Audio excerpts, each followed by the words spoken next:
kind of double back when Trump went to office first that he had tech on their knees like Zuckerberg begging to be on his team. And I remember when Obama was in office, he had them basically as a lapdog. So for me, it seems like the Democrats use the tech people like a lapdog. They can call them when they want. Where now Trump is starting to say, you know what, I need me a little more muscle because I can't take these guys on by myself. I'm not groomed by it. But one thing that they have in common is that they have kids. That's the dynamic. This is the first time I've seen besides JFK where they literally had a house full of kids that they're bringing in there, and they're making that a part of their political prop. Because the same thing happened with Trump with his daughter. It was this weird relationship that everybody kept referring to. Yeah, that's true. That's So true. I don't know if it keeps the media at bay to where it I don't know. It's some weird dynamics that they're using to bring this stuff Well, in I by can, I can, attacking the I can, Department of Education and aiding and following the money. I can qualify it because when you bring in kids, it humanizes them. As long as they're doing all this stuff, they're a monster. They're not real. And when you don't humanize somebody, that's when the assassinations start coming out of the woodwork. Because what do they say when somebody's attacking you with a gun or someone's trying to assault you? What do they always tell you? Start talking to them and tell them all the things. I'm a mother. I'm a father. I got kids. You want to humanize yourself so you're not a target. That's the reason why they do it. They want to humanize themselves because they're going to do things that's going to completely hurt people, and now people want to hurt them back. But if you can humanize yourself, there's less of a chance. That's the first thing. But I also want to mention something that you picked up on, and I posted this on a video yesterday because somebody was talking about Fox News, and the video was on when Trump went to the Super Bowl. He got booed. He went on the field, and everybody booed him. But Fox News deleted the audio track. They deleted the booing audio track, and they added on a cheering track, right? And so everybody was kind of in the comments talking about Fox News. So here is the comment that I made, and it literally echoed what you just said. I said Fox News should be required to do exactly what WWE does. They should not be called Fox News. They should be called Fox News Entertainment because it's not real. Just like sports entertainment, you should be news entertainment. So it's Yeah, kind of ironic that you said that this WWE kind of thing going on because that's what it is. yeah, all those guys should be classified as entertainment. MSNBC, Entertainment news, CNN, yes. very good. Yeah, All because of of the way the not football everybody. is.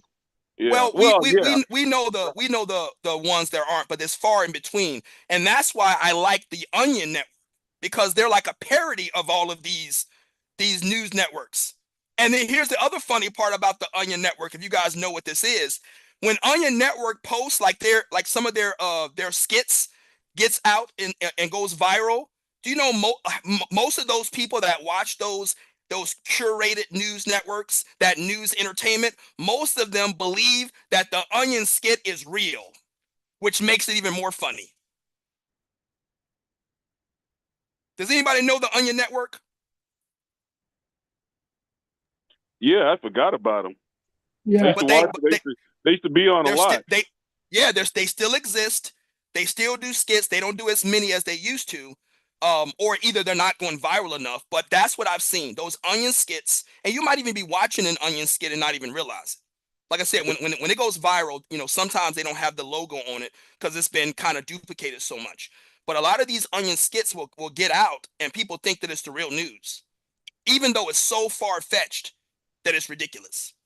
So yeah, they should be called news entertainment. And here's the funny thing: when who was the reporter that got sued? He no longer works for Fox. He got sued and then he got fired. The one with the bow tie, and he stopped wearing the bow tie. He's now on YouTube. Tucker Carlson? Tucker Carlson. So he gets sued, right? He goes to court, and you want to know what his argument was? You would have to be a moron to believe the things that we say on Fox News. That was his argument. It is so far out there that you should know that I'm lying. Go look it up.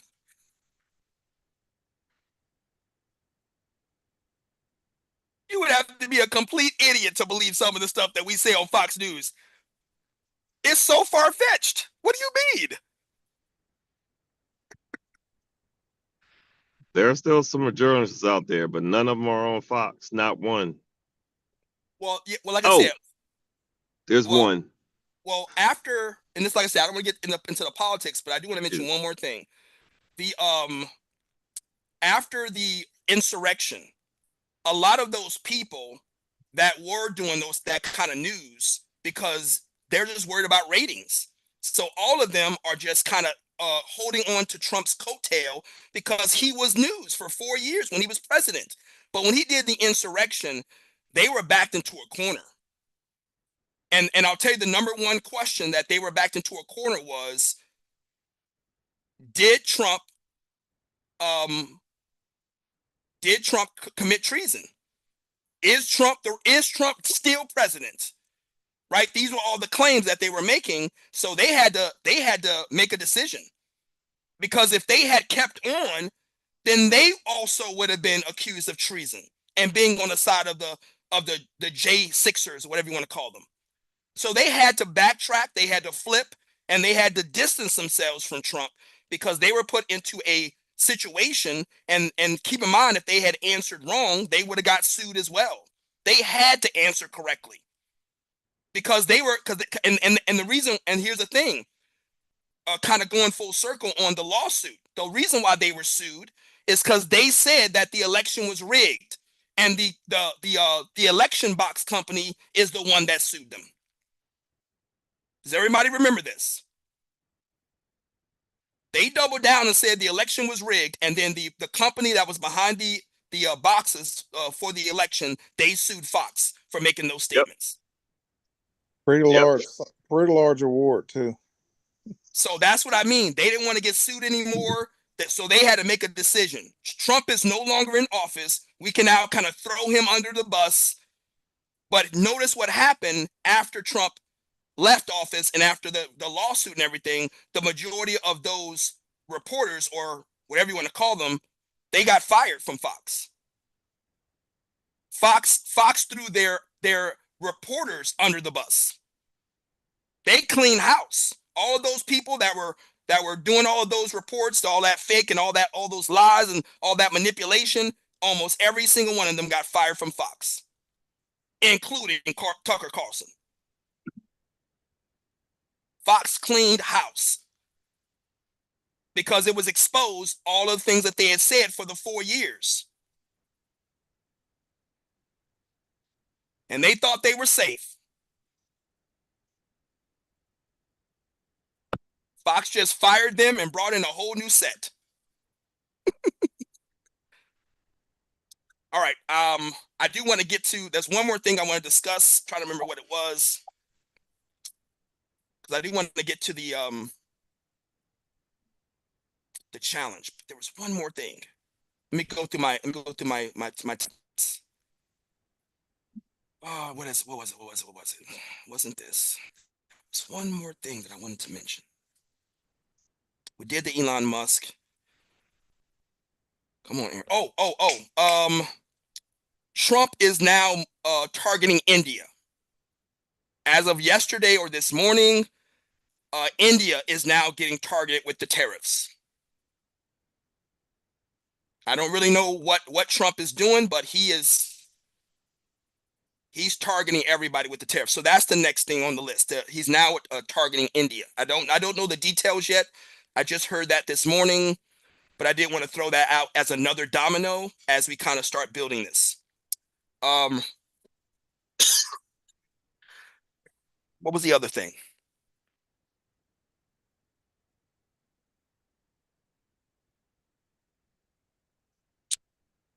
think there was something else with Elon Musk too. All right, we got that Tesla.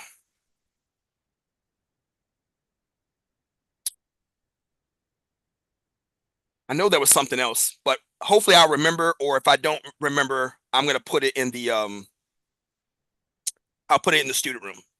But I know there's a lot more current events that I wanted to kind of touch on. But this always happens. I have some kind of brain fart. Um, but we'll talk about it in the student room. All right, so bing, bing, bing. Bing, I know bing, there bing. was any comment or question? No? Okay.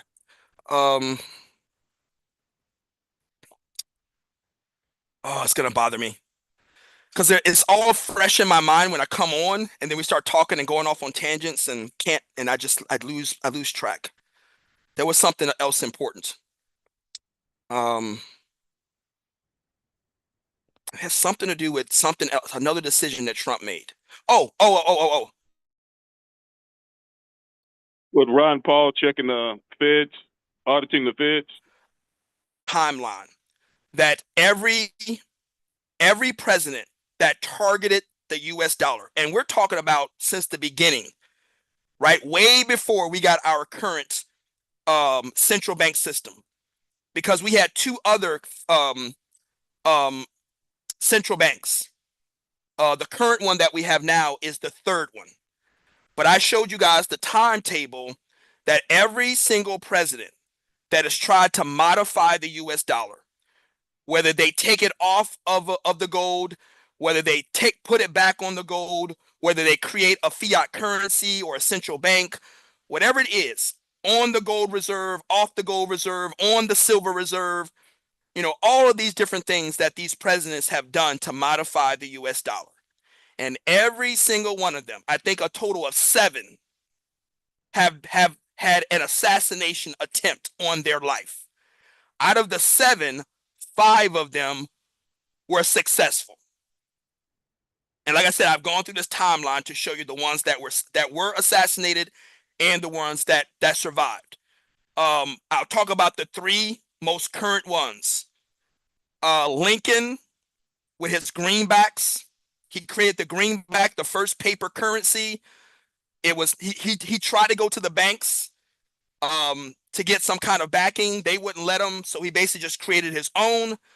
But that wasn't what got him killed.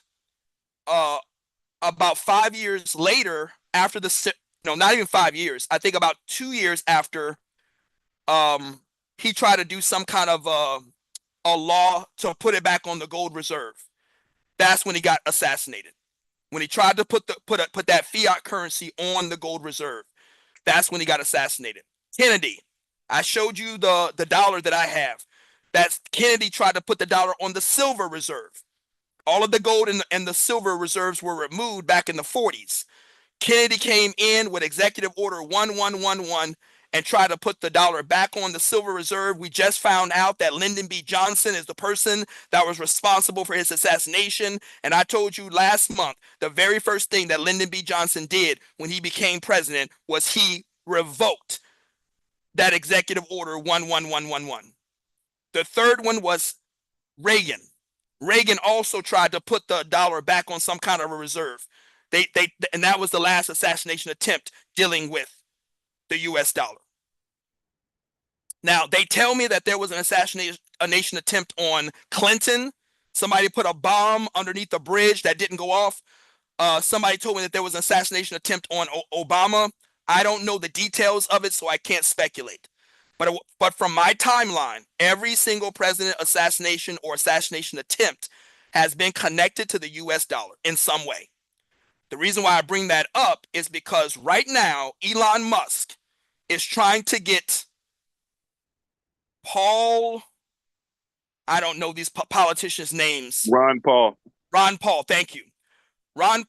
He's trying to get Ron Paul to audit the Federal Reserve. This is dangerous waters. Now, there was they already audited the Treasury Department. this was something else that I wanted to mention. They audited the Treasury Department last week, and they determined that there were like $10 billion that was being paid out to people with no paper trail. They couldn't tell you where the 10 was it 10 billion or 100 billion?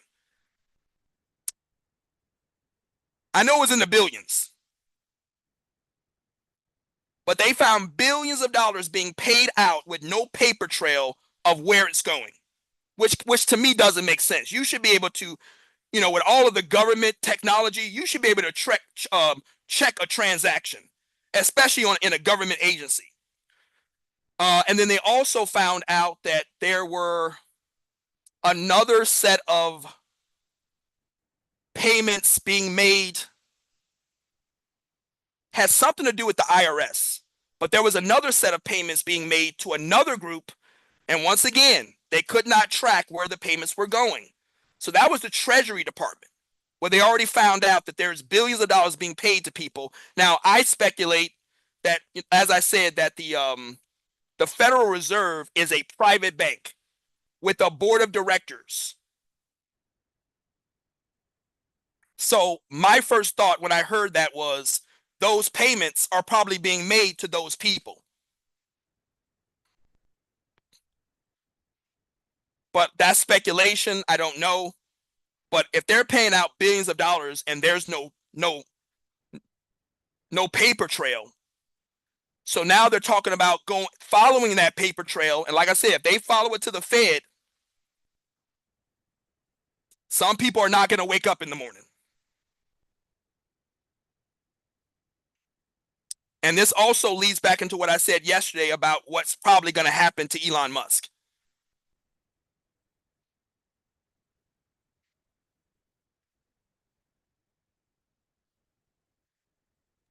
All right, I don't think we're going to miss him. I hear people talk about he needs to create a rocket so he can go ahead and leave the Earth. But that's another segue.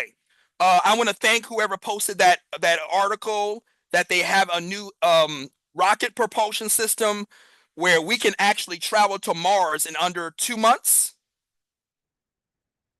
Was that you, Roy? Or was that Quintus? No, that was that Rodney? Damien.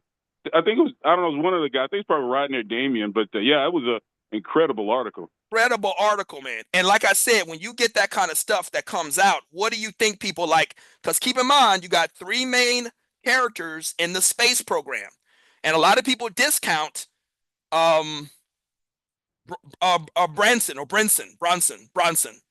from the UK, Virgin Galactic. A lot of people discount Virgin Galactic, but he's still a player. Then you have Elon Musk with SpaceX, and you have Blue Planet. What's it called?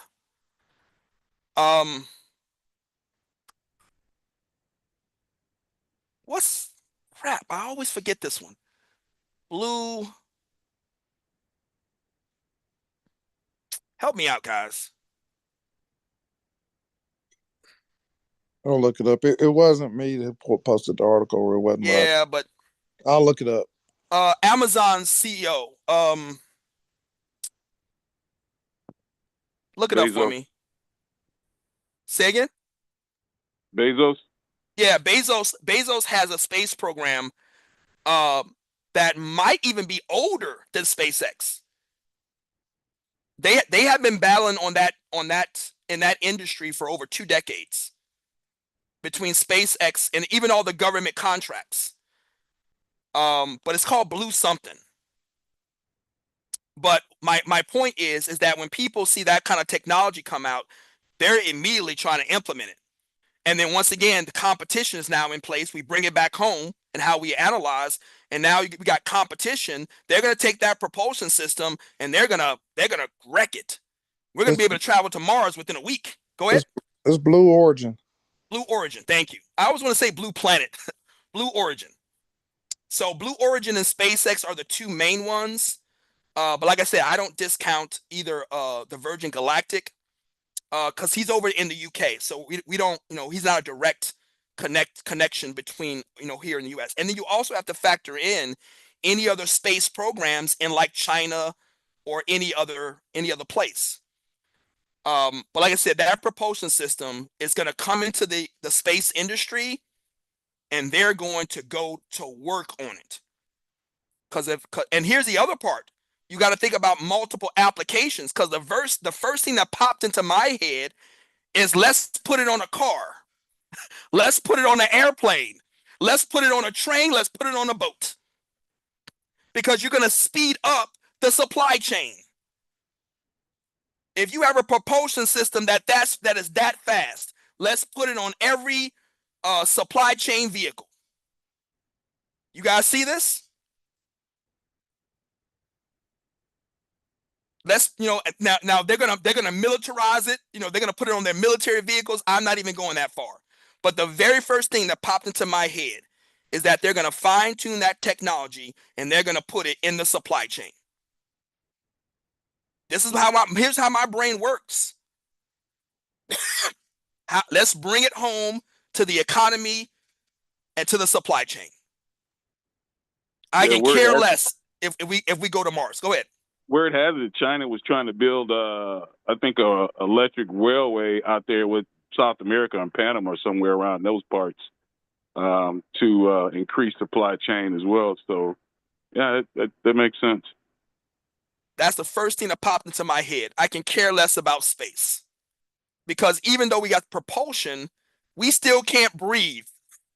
Okay, all of the hotel ideas and little villages and towns on Mars, none of that means anything, because you first have to fix the way that we're going to live on that planet. Because there's also things that the body's going to go through, right? With the zero gravity, our heart and the blood in our veins, you got to fix a lot of things before we are ever at a point where we can leave planet Earth and be safe. So propulsion doesn't really help anything. But the moment that I saw it, how does that apply to the supply chain on the Earth? So like I said, guys, this is how I think when I see news. I'm not going on speculation that we're going to be able to go to Mars in 2 months or 2 years or whatever. Okay, let me take that and let me put it here. Let me put it here. That's a domino in the causal sequence of this and this and this. And I'm going to reiterate something that I've been saying for 2 years when we were on TikTok.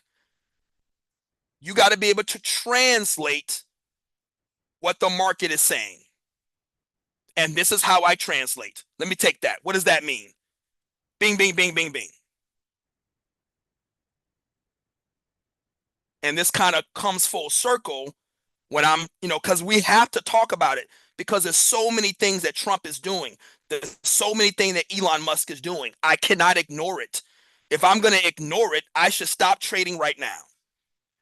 So I got to factor that stuff in because it's important, but I got to be able to limit it. And I gave you the limiter. What is the current policy? What is the current law?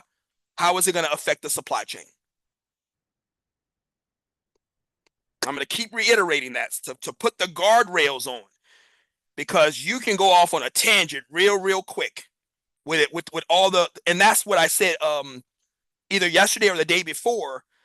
I saw a video where they were explaining that all of the 200 plus executive orders is to do exactly that, to confuse us, to distract us, to give us cognitive dissonance where we can't digest it all. So you guys got to be a little bit more disciplined and be a little bit more selective in what is the signal and what is the noise.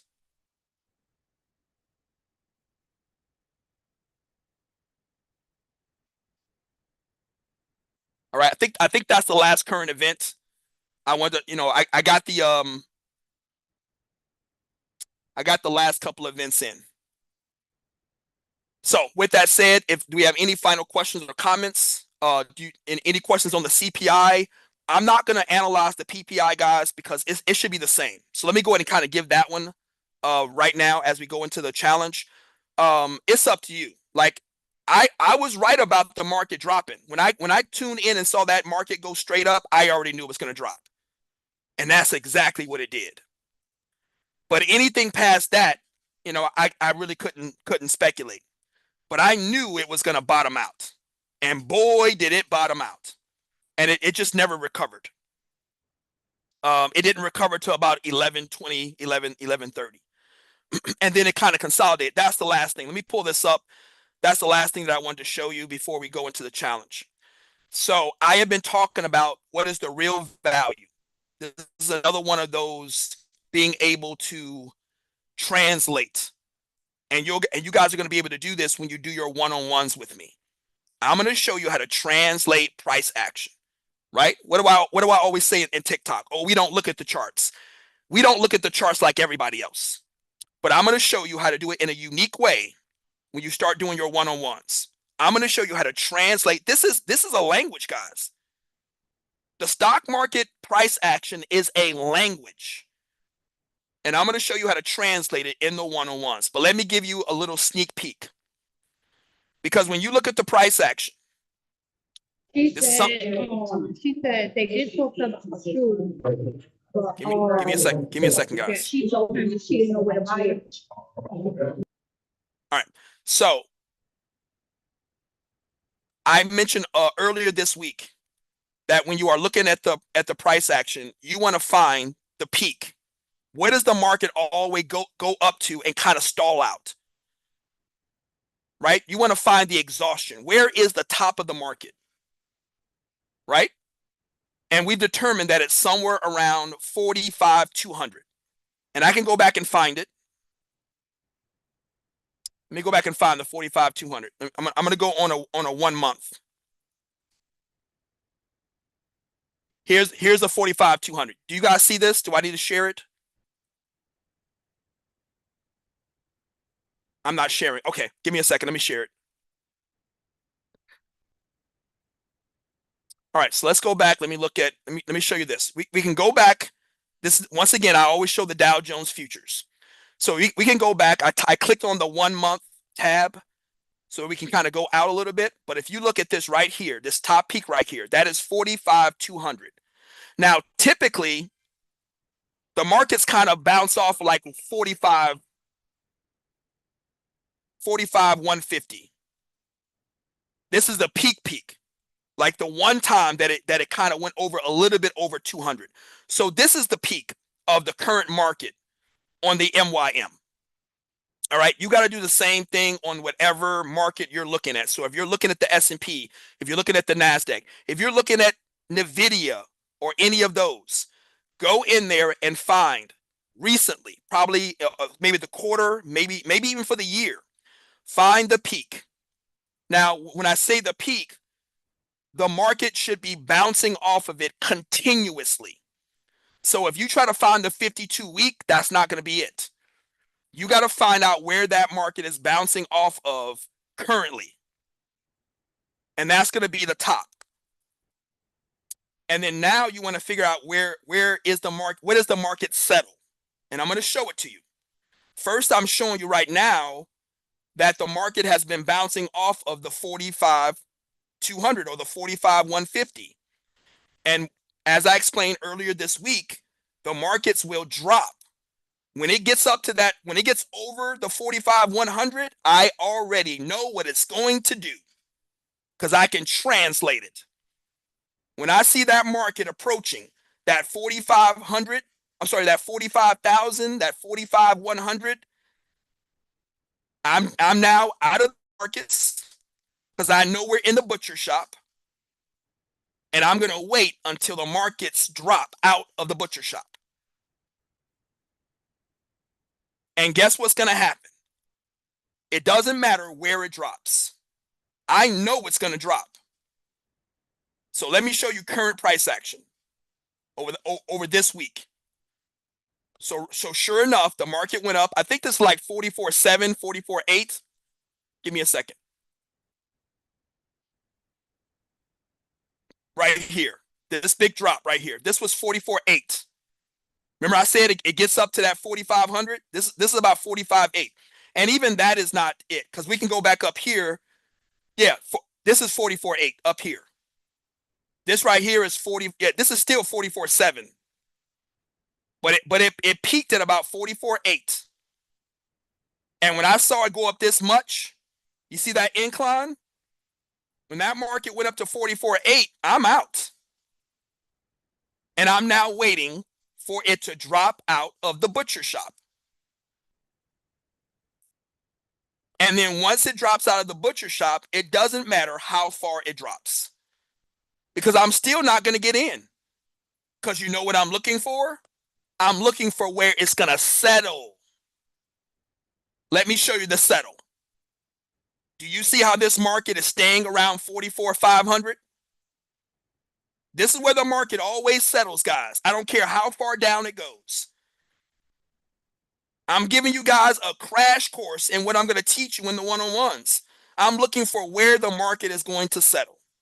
44,500 has been it. And I'm going to prove it to you because this is all this week, right? Let's go back and look at it. I'm going to stay on the same piece. Do you see that 44,500? Do you see this 44,500?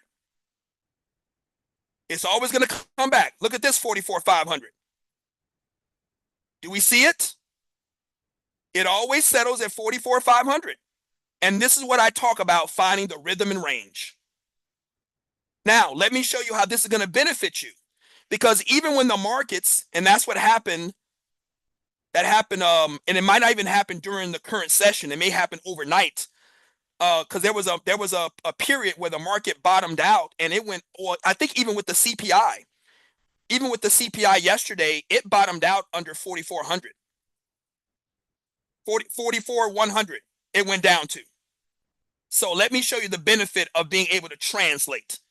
Because if you see the market bottom out like this did at 44,100, 44,200, pop quiz.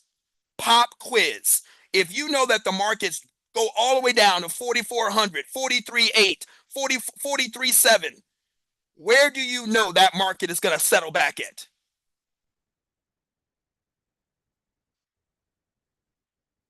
$44,500. Thank you. And you can make all that money. You can make all that money knowing prediction. You can make all that money as the markets come back up. Now, it's not just going to, obviously, it's not just going to do a rocket back up to it. But if you time the markets right, time your entry and exits right, monitor it, watch, wonder, wait, you can make all that money as it goes back to 44,500. You're welcome.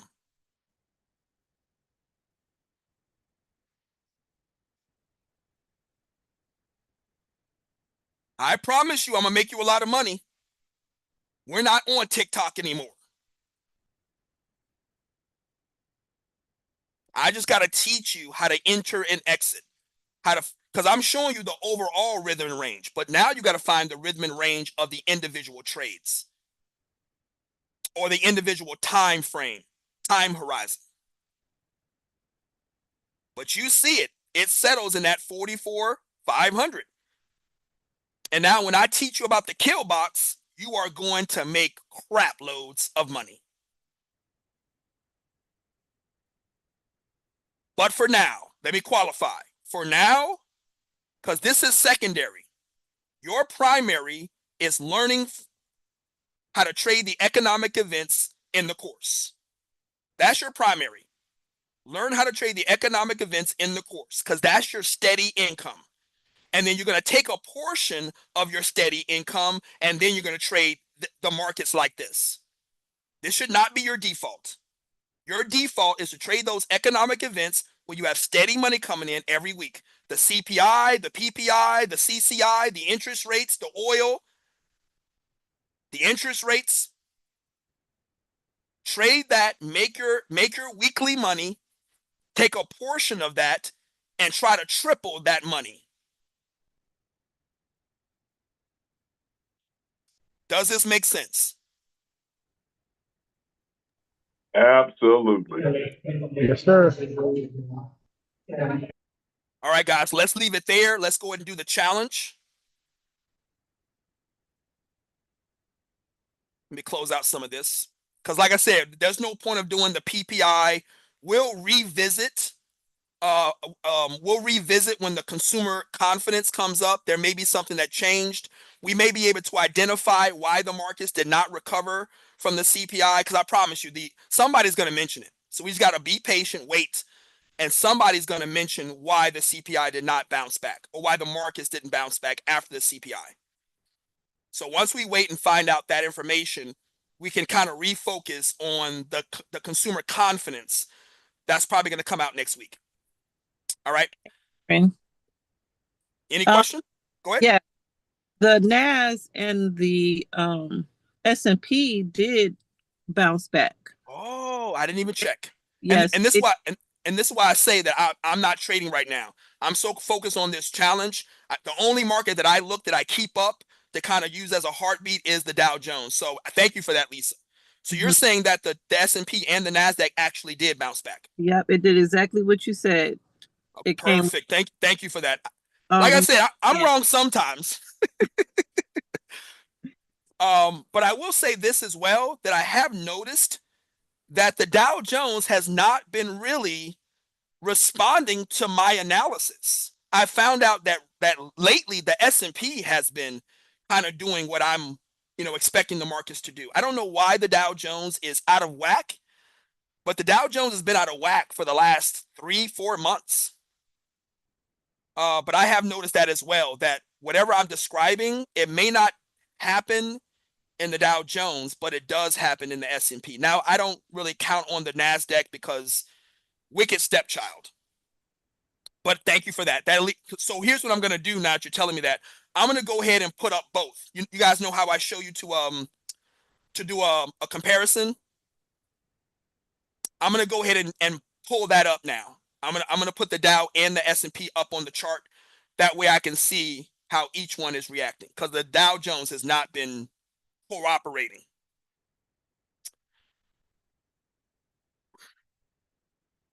All right, let's go ahead and do the challenge.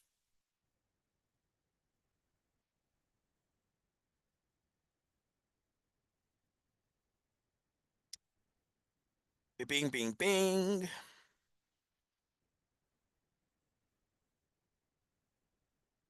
I gotta share it. Give me a second. I don't want to close this, otherwise it's gonna drop me out. Don't want to do that.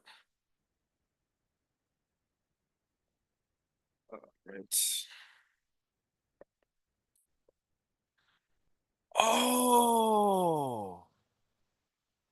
Oh, I didn't know that. So first off, thank you, Rodney. I'm just seeing your chat. So when they originally said Ron Paul, I thought they were talking about Rand Paul. The only reason why I know who Rand Paul is because Rand Paul was conflicting with Trump on the first presidency. So when they were talking about Ron Paul, my brain was thinking about Rand Paul. But you're telling me that that's his son. I didn't know that.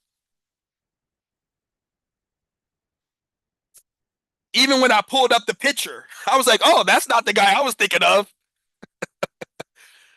So their father and son did not know that. I keep telling y'all, man, I don't know anything about politics. Yeah, of course, Ron Paul was really not in politics anymore. And Rand is junior senator from Kentucky still, so that's got to be who you're talking about. Okay. Like I said, I'm learning, and truthfully, I'm about to get a crash course in politics over the next 4 years. I'm gonna learn a lot of things that I never knew in my 50 years. But at this point, it's a part of the game. We just got to find our limiters so we don't get too far off track of what we're trying to do. All right, so let me go ahead and share. Well, I gotta bring it up. Give me a second.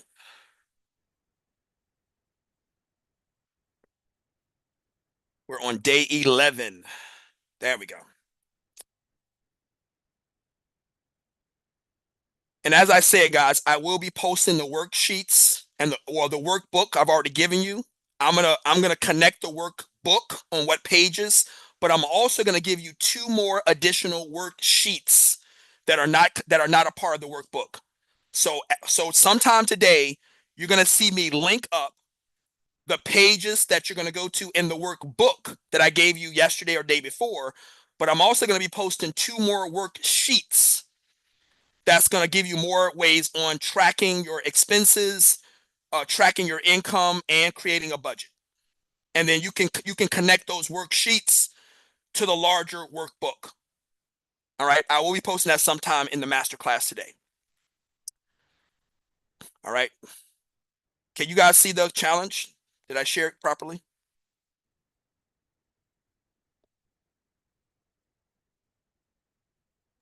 No, we don't see it. Thank you for that. Let me go back in. There we go. All right, perfect.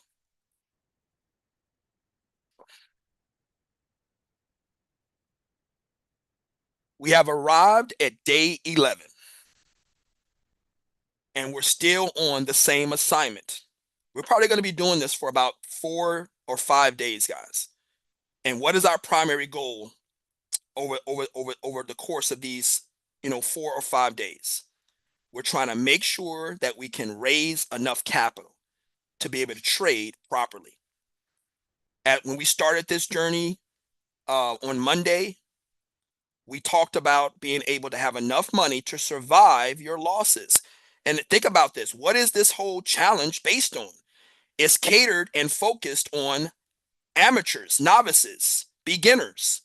And that means that you're going to lose. You don't know enough.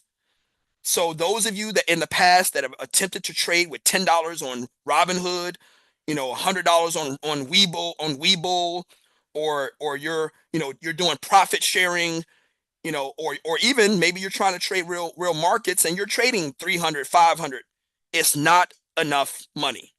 You will not be able to survive your losses because you're going to have losses because you're new to it. Now, let me go ahead and qualify. In my curriculum, in my community, I'm going to make sure you don't lose. And that's why I say that I can bring you into this with about $3,000. But if you're not using my system, if you're not taking my advice, then you're going to need closer to about $10,000 if you really want to be successful. Otherwise, you're going to lose all your money. You have to wait for that next paycheck. You got to raise up the capital again, and you just don't have the impact of the liquidity that you need to trade. So that's what this entire section of the challenge is for. Raise enough capital. And how do we do it? We go into our finances, we go into our lifestyle, we go into our budget, and we cut. We cut anything that's not a priority, that's not a necessity. And then we recoup that money. And then we pop it into a savings account, into a money market account, and we let that money stack over several months. And identically, I'm going to mention this again as we move forward, because this is my first time mentioning this part.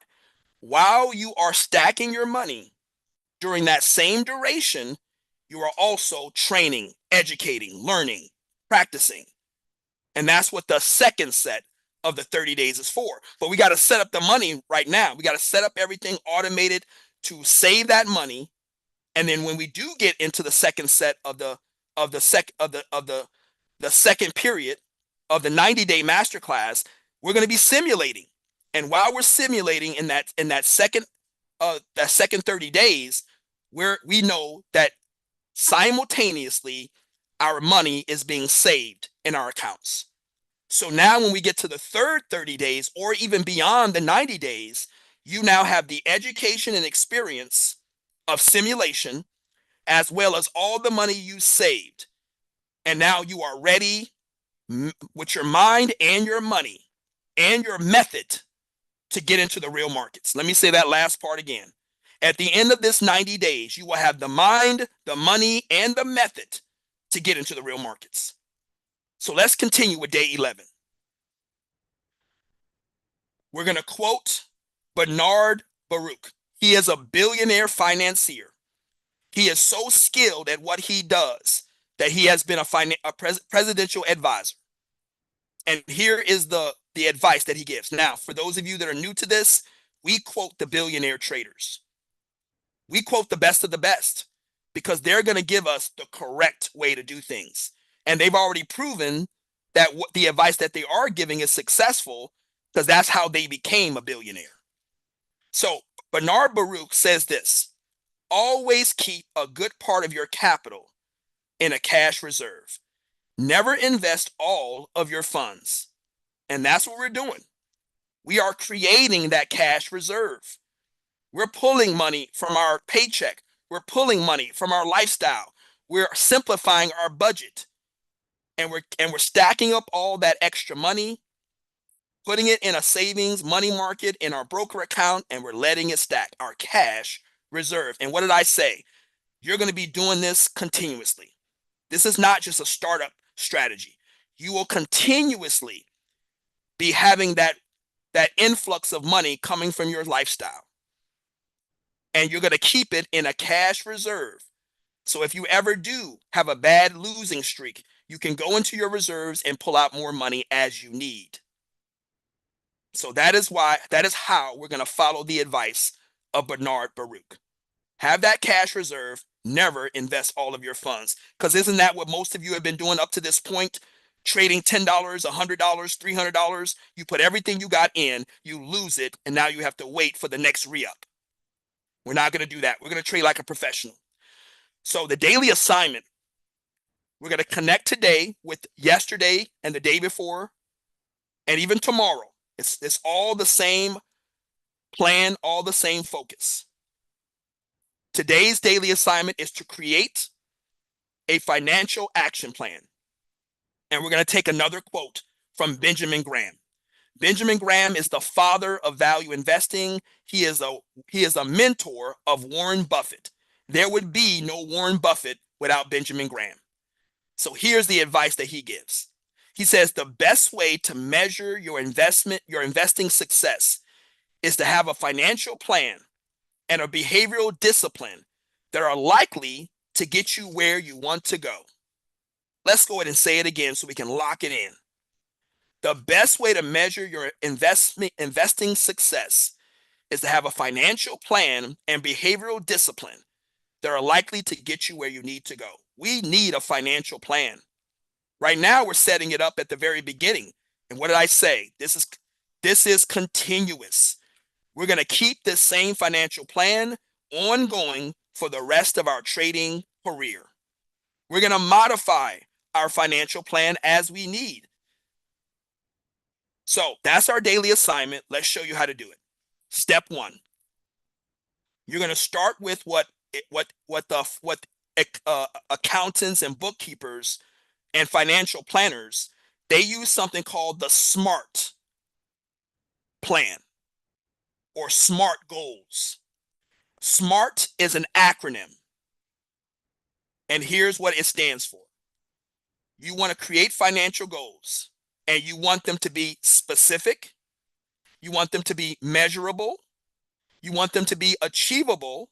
You want them to be relevant, and you want them to be timely. We're going to go over these very quickly. You want to be specific on your goals. Laser focus. And I'll give you an example.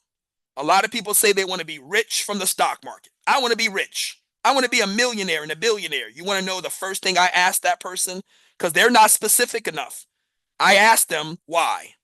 Why do you want to be a millionaire? Why do you want to be a billionaire? And you want to know what happens after we go through a set of questions? We lead it back to the real thing that they want. They want financial security. So that is being specific. You don't want to be a millionaire. You don't want to be a billionaire. You want financial security. Perfect example. You want it to be measurable. So I'm going to tell you the two metrics on measuring. The amount of money, because right now we're talking about saving up money, right? So we talked about a couple of days ago, the assignment was to pick an amount that we wanted to save. And how do we measure that goal of saving that amount of money? Number one, the amount that we chose and the time period that we have to achieve that goal. That is how you're going to measure this particular set of goals and assignment and plan. Make it measurable. Now, when you are measuring on those two metrics, you got to make sure that it's achievable, that it's realistic. Once again, I need to make $1 million in 3 months. That's not realistic. You can't make $500 a week. Your paycheck every week is $500, but you set a goal of saving $5,000 in a month. It's not realistic. It's not achievable. You also want it to be relevant. Make sure that the goals you're setting are attached and connected and correlated with that final goal. Every single movement, every single step should be relevant in achieving that final goal. And then the last thing is you need to have a timeline. How long is this going to take? And then within that longer timeline, you need smaller timelines. I'm going to do this in 3 months, but here's what I want to do week 1, week 2, week 3, week 4. You know you have 12 weeks, right? So you have a 12-week timeline, and then you need to achieve things every single week. That is your SMART plan. That is your SMART goal. Now, step 2, you got to target each goal. You got to make sure that every decision that you make, you got to make sure that it is specific, measurable, achievable, relevant, and timely. All right, your SMART goals should encompass spending income limits, monetary savings, and eventually your investments. Create a checklist that you can review to make sure each financial goal is meeting the SMART criteria. Step 3, you want to track those financial goals. Remember, we have a timeline. Remember, we have making it achievable, right? We want to make sure it's measurable. So you need to be able to measure those financial goals at certain intervals. So when you create a budget, make sure to track your spending in order to reduce unnecessary spending. So we're now connecting our previous assignments where we are going through our lifestyle, minimizing, recovering that money, allocating it to a savings. As you're going through each one of those steps, you need to make sure you're staying true to the SMART goal format, and you're making sure that you have those intervals where you can review your progress. All right, all the money that you recover can be put into a savings account that will help you reach your goal faster. Here is the secret to the SMART goals, the secret to your financial plan. All right, the secret to setting financial goals is to list and prioritize your financial targets. We know that the ultimate target is how much capital we want to raise over the next 3 or 4 months. All right, but you want to prioritize that as you're going through your lifestyle, as you're going through your budget, as you're going through your income. Your priority is reaching that target goal. All right, so stay focused on the long-term objective. Be sure to connect each financial goal to a deeper motivation as you make your financial plan, and revisit those financial goals regularly to stay focused and on pace.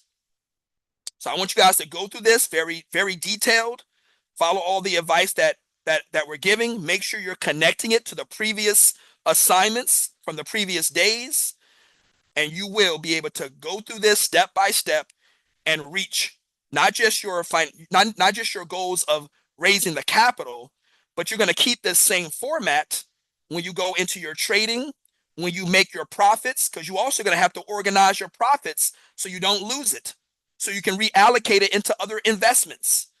So like I said, this is ongoing, but you're setting it up at the very beginning as a way to set up the system, but also to program yourself, because you know that this is what you're going to need to do for the rest of your trading career. I want to welcome everybody. If this is your first time doing the 30-day challenge, go back to the first day and try to catch up. If you are still current and you are on task and you're doing everything, don't worry. I've designed this to where I know that the assignments that I'm giving you may take several days. The first day that I'm giving, like today, is the day you start it. You don't have to complete it all in one day. This is the day you start that assignment. You're going to monitor it until the task is complete. We're going to keep doing this over the next 30 days, guys. And I promise you, I guarantee you that if you follow everything that I'm telling you to do, at the end of the 30 days, you're going to be ready to trade or learn the rest of the curriculum to be able to trade. At the end of the 90-day masterclass, then you're going to be able to trade real money in the real markets. And I hope that all of you are still with me at the end of the 90 days. If you're not a part of the masterclass, reach out to me. Let's find a way to get you a part of the community. You may have to start with one of the courses, learn that initial curriculum. And then, like I said, if you stay with me and let me mentor you, you are going to be phenomenal in the markets. I want to thank everybody for tuning in. Do we have any more questions on this, guys?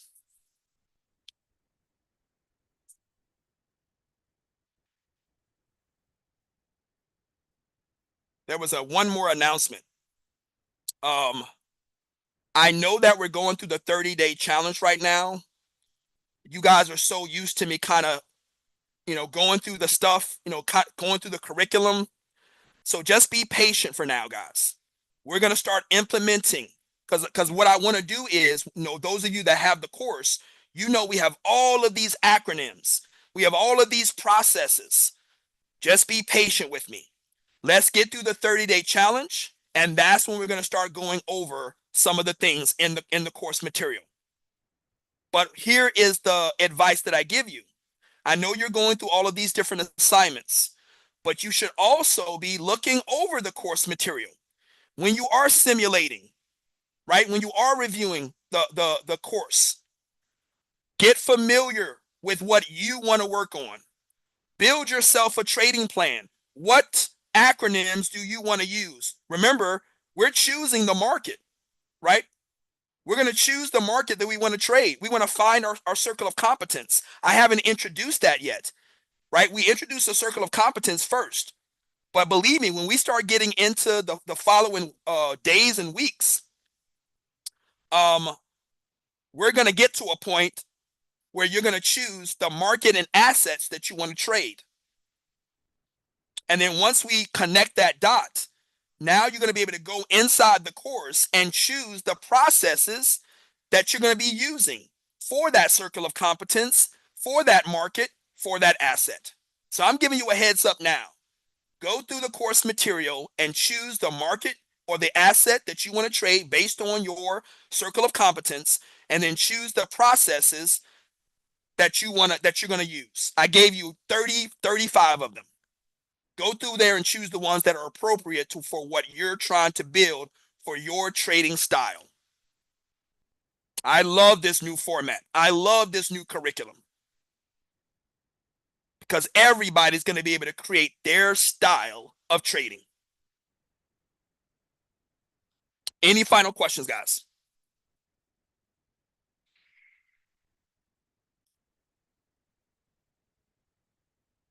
Awesome, awesome. I'm taking silence for acceptance. So it's up to you guys. If you want to monitor that PPI, we're going into 9:30. I already told you what was going to happen. Lisa confirmed that my prediction was correct. So if that was correct, you may want to either simulate the NASDAQ or the S&P. You may want to see if the market does the same thing for the PPI. Watch that 9:30 bottom out and then watch it recover. If you have any questions, reach out to me on WhatsApp. I want to thank everybody on YouTube, Eric and Guzman. I'll see you guys tomorrow at about 7:30. Everybody in the Zoom, I want to thank you guys also for being consistent, showing up.